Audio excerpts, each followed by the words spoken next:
Well, good afternoon, all. I'm Christelle Cochico and I'll be facilitating today's webinar. Welcome to yet another Australia Landside Industry Update. In this session, we have also added a quick update on the situation in New Zealand for attendees who are active in the Trans-Tasman trade lane. We hope that the information we will be sharing today will be helpful in educating and preparing your team for the opportunities and challenges in the weeks ahead. If you have joined us for past webinars, you will be familiar with the usual drill. Before we can start, we do need to go through a few housekeeping items. Firstly, please input all your questions on the chat box below and we will go through them during the Q&A. Secondly, please take a few moments to complete the feedback survey after the webinar. We use this feedback mechanism to continuously improve our webinars. Thirdly, a recording of this webinar will be distributed via broadcast to you by the end of this week. And lastly, if you have any questions at all, please don't hesitate to get in touch. Now it's my absolute pleasure, as always, to introduce our guest speakers. Today we have Scott Walker, our National Transport Manager for Commercial here in Australia. Scott has been in the Australian wolf cartage industry for over 25 years. I'm also very pleased to introduce our second guest speaker. We have Jeff Kelly, Regional Business Development Manager from our New Zealand office. Jeff has over 19 years experience in the freight forwarding and logistics industry. I will now pass you on to Scott, who will provide an update on Australia's landside challenges. Later on, Jeff will be sharing a quick update on the New Zealand side of things before we get into the Q&A. So thank you, gents. Over to you, Scott. Thanks, Christelle. Good afternoon, everyone, and thanks for joining us today. The situation at the moment is certainly a crazy one, not something I can recall seeing in my 25 years. We see the next few weeks as being particularly challenging. Today, I want to touch on the various current issues at hand, that being vessel delays and port congestion, empty part crisis, record import volumes, quarantine delays, holiday operations, Christmas overtime surcharge. As a general update, re-origin ports, demand remains strong, with equipment shortages still causing problems with getting containers loaded and shipped in a timely manner. Europe bookings are tight, with many transshipment services not accepting bookings to Australia due to a major backlog at transshipment ports in Singapore, Port Keeling and Hong Kong. There are instances of transshipment cargo sitting in Singapore for over a month. Ex-China and Asia demand remains strong. Carriers are still reporting full vessels and large backlog of containers at origin ports. Rates continue to skyrocket due to a lack of equipment, lack of space, and huge demand. We see this continuing through January, February, with the hope of some softening around Chinese New Year periods. Okay, on to some of the current local issues.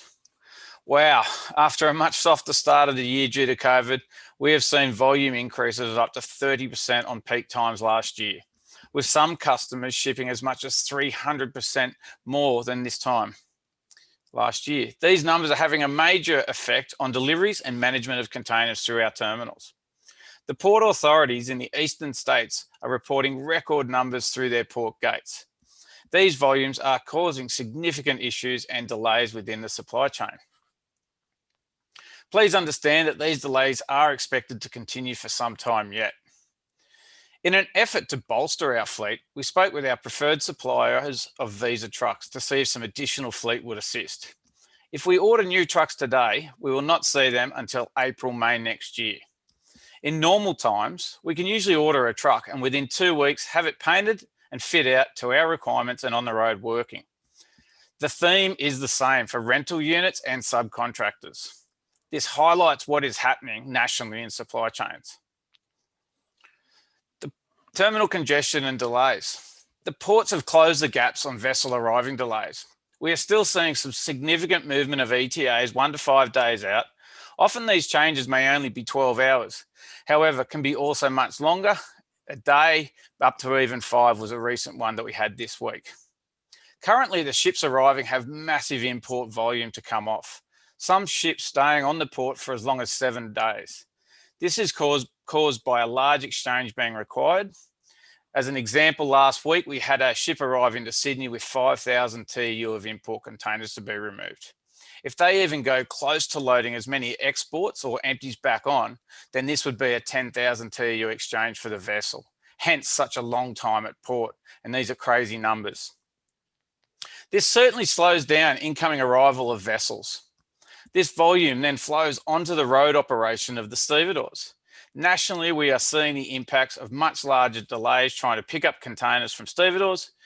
During a recent visit to Brisbane, I saw firsthand a truck rank outside one port well over 500 metres outside the terminal, with trucks queued 3 deep. So effectively the queue was over 1.5 kilometres long. It has not been uncommon in many ports to experience delays to pick up containers as long as 5 hours. We have also seen many slots cancelled in these situations, pushing the pickup of containers further away from ETA. This affects delivery times and, of course, detention periods. As a quick mention also, the stevedores have increased their time slot fees from 1st of January. If you have not received a notice on this increase, please speak with your visa representative. The last couple of days have also seen a major weather event in Brisbane. Yesterday saw the closure of all the ports and empty parks. This will impact vessel arrivals into Brisbane and likely affect other arrival dates into other ports. This current weather event is now heading down the coast, with the forecast in Sydney looking like a week of rain. On to the empty container crisis. Empty containers remain a challenge, with data now pointing to an imbalance of over 70,000 containers in Sydney over the last 6 months. The issue has now become very serious in Brisbane and Melbourne as well. We are exporting massive numbers of empties. However, the ratio is still far from 1 to 1. In Sydney, our most recent data has more than 8,000 TEU per month arrived in Sydney versus being sent out via full or empty export. In the last 2 months, a total imbalance of 16,000 TEU. We have experienced empty container congestion in our own terminal in Sydney of more than 500 TEU of empties. With the current import arrivals and Christmas period on us, where our FCL holding will be much higher, we cannot afford to have these empties idle in our yard. We lobby the shipping lines and empty parks daily to assist with moving empties, sometimes more successfully than others. The sheer volume of import containers arriving is now seeing the same empty container problems of Sydney replicate in Melbourne and Brisbane, as mentioned. The queues to get rid of empties in many states has now escalated. Delays over 3 hours are becoming the norm, and sometimes even worse. There is a lack of slot availabilities for dehires, often causing significant more handling of containers in all states before we can dehire. In Sydney alone, we lose 400 truck hours every 24 hours to port and empty park delays. I'm sure everyone can imagine what we could do with it that time if we got it back. We have received overnight advice from Maersk Hamburg Sud will be sending additional vessels to call Sydney and Melbourne, which are above the normal vessel schedules to arrive in Australia. It is expected that this will evacuate more than 10,000 additional TEU from the market between now and the end of January. This is welcome news. We've had major issues with their empties and dehiring them. We need more action similar to this to ease the current congestion. On another side note, and additionally to the current congestion issues, the rail corridors between Sydney and Melbourne and also east to west and west to east are completely booked out for weeks to come. This is having major impacts on operations and moving freight between states. Also, shipping lines are demanding any container movement between states, we must return empty to the original unloading port for dehire, adding significant cost to our business. Quarantine delays. We are seeing much longer delays from the Department of Agriculture, Water and Environment, or DAWR. This includes document processing, inspection booking availability, and the issuance of post-treatment releases. The increased delays are currently being caused by the interception of the Capra beetle, this on top of the current BSMB season and peak volumes. We have also been advised by industry bodies that budgetary constraints within the department are also having a major impact, with overtime bans in place to all non-perishable clearances. This really is not good enough, and these delays are often causing delays of up to 15 days for goods to be cleared or for us to be making bookings for inspections. Our current fumigation and heat treatment facilities are keeping up with demand for these services. All states are up to date, with the exception of Brisbane, who are currently around a week behind. This is due to huge volume and lost time due to weather events. As a further example of this, we've received notice that a fumigation facility in Sydney is no longer receiving containers for treatment, as they are unable to release containers which have been treated but not released by DAWR. Very crazy that this could occur. Our industry bodies, FTA and CTAA, are actively lobbying government re these issues. Christmas overtime surcharge. Many of you would have received notification of a surcharge which will be applied to every container with the ETA from the 19th of December to January 17th. This surcharge is being applied to cover the overtime costs over the following weeks for our trucking divisions. There is a 16-day period on the calendar where we will effectively only have 5 full working days. The vessels and containers will continue to arrive in record volumes. All visa transport teams will be working through these periods to evacuate containers from the ports. We would normally charge weekend and overtime rates at 50% of a tariff rate, which could end up being between $300 and $400 for a weekend pickup or delivery. This surcharge will cover this overtime portion, and instead of being 50% of the tariff on the many affected containers, we went with a much smaller surcharge on all containers. The hourly rates to pay our drivers weekends are double and will be 2.5 times for the public holidays. To further put into context, as I mentioned earlier, we've been working 7 days per week. Due to fatigue management laws, we cannot work our drivers every single day. So to bolster our weekends, we have been using labour hire companies to assist. 6 drivers on a Saturday and 6 on a Sunday cost us just under $8,000 for each weekend we operate with their help. These numbers will significantly increase as we work weekends and public holidays non-stop over the next month. We expect to be working most days, including public holidays, so you can be assured we will continue to make deliveries where possible. The ongoing delays of vessels is currently pushing many container availabilities past this week and into next. All containers and deliveries are important to us, and we realise that you would all like these before Christmas. I can only apologise, as for many, this will not be possible, for all the reasons I've already mentioned today. Any assistance and flexibility with regards to extended and additional delivery windows would be much appreciated to assure we get as many containers delivered as possible. By way of a reminder, please make sure you are communicating with your visa representative who can assist you with requirements. We really appreciate your support and ongoing business. I will now hand over to Jeff from our New Zealand office for an update. Thanks, Jeff. Thanks, Scotty, and kia ora, and welcome to New Zealand. I'd like to have some better news for you, but unfortunately, the news in New Zealand is very much the same as what's happening in Australia. The Auckland port has continued to have severe delays, and it's well publicised. But what's been happening is that they were caught in the middle of an automisation project when COVID struck. This has severely affected the way they handle cargo at the port. So ships now come in, they are unloaded by the automisation on one side, then the vessel has to leave, turn around and come back, and then be manually unloaded on the other side. These delays are causing 6 to 7 days delay, and we've got vessels out into the Gulf. So you can imagine the impact that's having. And that's the reason why we're seeing shipping lines diverting, even to Melbourne, to Sydney, and further down the country to Tauranga and to the ports like Northport. That Northport is in Whangarei. That was an interesting there. The shipping lines brought a force majeure, which basically means that the customer has to pay for the cartage back down to Auckland, which is having increased costs. We're seeing costs increasing across the whole spectrum of charges being applied everywhere. And really, Tauranga Port is the next largest port in New Zealand, is seeing huge delays there. We're seeing rail up to Auckland taking 7 to 8 days longer than normal. So unfortunately, as I said, there's not a lot of good news. One bright spot is the South Island. The Port of Lyttelton and Christchurch is still progressing fairly smoothly, with the exception of port emissions. port emissions are playing a huge part in delays and expense that's happening in the New Zealand market. And I think, really, if you're dealing in New Zealand, you need to be in constant contact with your visa rep. Tell them what you got coming up. Get some priority around what you're shipping.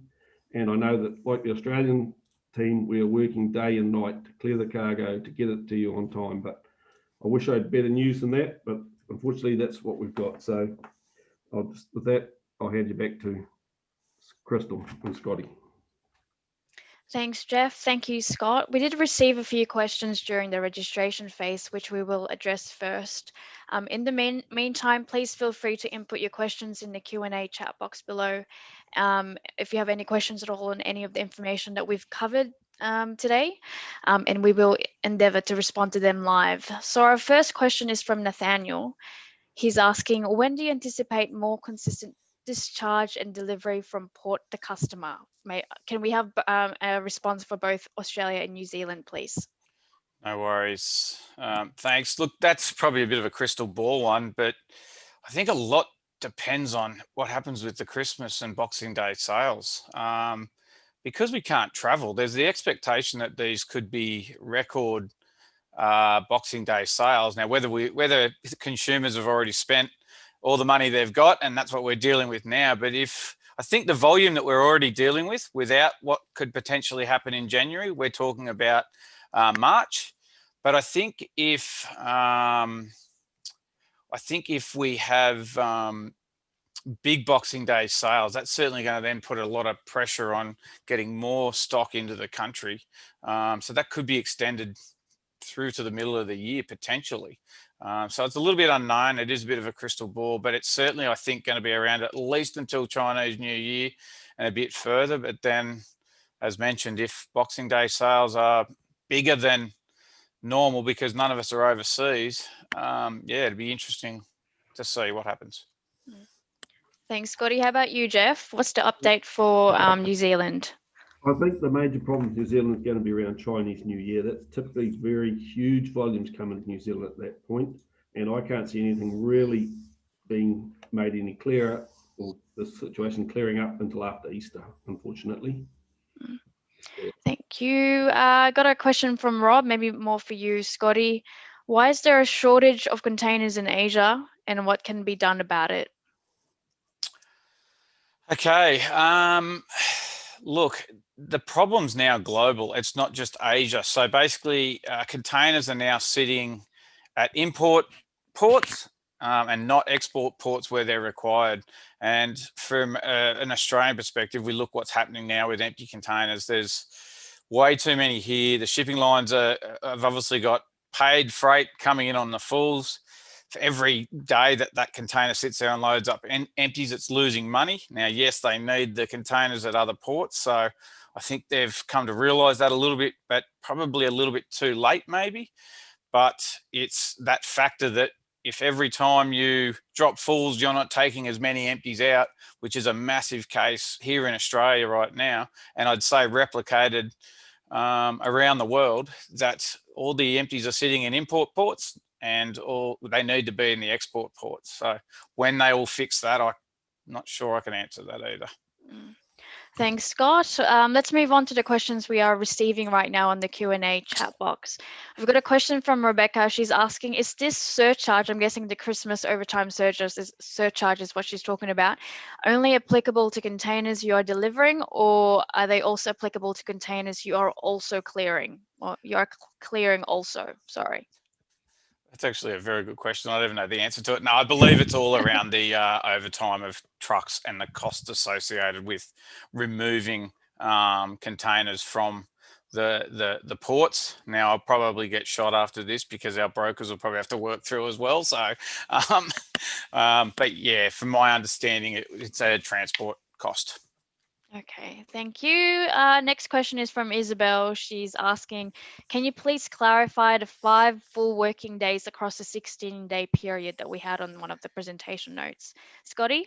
Yeah, look, that's, I'm gonna have to pull up my calendar again, but it's basically there's 2 or 3 days before Christmas. That's starting from the 19th through to the after the New Year's break. I won't double check my numbers now, but that's basically where Christmas Eve and New Year's Eve are half days. The ports and the empty parts close before lunchtime, sometimes even earlier. And those days are basically a write-off for us as well, which means we've got to then put even more resources into operating on the weekends and public holidays. The other factor will be for those that too are working during those times, we have only two and a half, 3 days each week to deliver to customers. So often around the clock now, we're picking up containers around the clock. Our focus is, even this week, we've taken some trucks off that to try and do more containers, because there's so much volume there that everyone wants before the end of this week and then before the end of next week. And yeah, so that's where it all sort of comes from. I'll Thanks, double check Scott. my calculations afterwards. I do apologize if I'm wrong. Thanks, Scott. Maybe this question is for both of you if you know the information. What is the government doing about this dramatic situation of what's happening in Australia and what's happening in New Zealand? Look, I'm on 2 government working groups from New South Wales. Look, the governments are trying to a degree. What I am frustrated with is through the working groups that I'm part of, it takes too long. I'd like to see action a little bit quicker.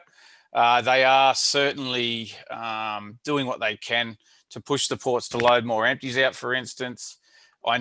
I believe, in just my understanding of, and I don't want to comment on too much on industrial action, but the fact that we haven't heard anything from Patrick's and the MUA about their deal, and that was supposed to be done on the 1st of December. I just sort of believe that there may be some government intervention there that we don't know about, because it's all gone very quiet to try and get us through this period and the challenges.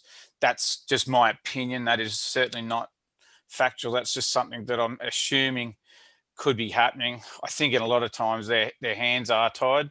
And even when they want to do something, it's got to go through so many channels. So there is quite a bit happening in the background from an empty perspective in Sydney. I can only say we just watch this space. We How are about you? trying. Thank you, Scott. How about you, Jeff? Is there any government intervention at all with what's happening in New Zealand at the moment? Yes, the government just announced an extension of a $190 million air freight subsidy. So they're basically having a charter company to send more flights across the Tasman. This is an extension of what they did during COVID. There's more info coming, but that has just been announced yesterday. So that could perhaps be some good news for urgent freight and for air freight. But apart from that, yeah, not really. Okay, thanks, Jeff. We did receive a question/comment about the information that we've given so far being quite inconsistent.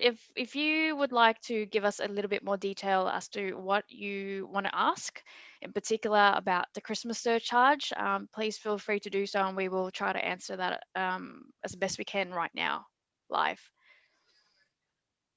Was there any other questions at all?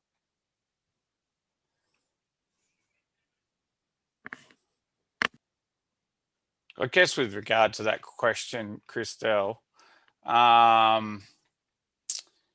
please reach out. There's obviously some confusion of what I've said and what your account manager has said. So can you reach out to them to reach out to me, and I'll get in contact with you directly, because you've put your question down as anonymous, so I can't contact you to discuss your queries. I think that might be the best solution there. Was there any other questions at all before we close off for the afternoon? Quite early, actually. We're supposed to finish at 3:30. We still have 4 minutes to go. Apologies, I spoke too quick today. I was excited. Santa's only around the corner. Oh, okay. I think probably we'll just wrap up for today then. And again, please don't stress. If you have anything that pops to mind from now, just feel free to contact your VGL representative, and I'm sure that they'll be able to assist you. So thank you so much for joining us today. As Scott mentioned, our team will be working around the clock through the weekend and the public holidays to facilitate pickup and deliveries. we will do our absolute best to help where we can. So from our team to yours, if we don't speak before the Christmas break, we wish you all a very, very Merry Christmas and a Happy New Year. Have a safe one, and see you all in 2021, which we all hope will be a better one for all. So thank you. Merry Christmas. Merry Christmas, everyone. Yep. Merry Christmas, everyone.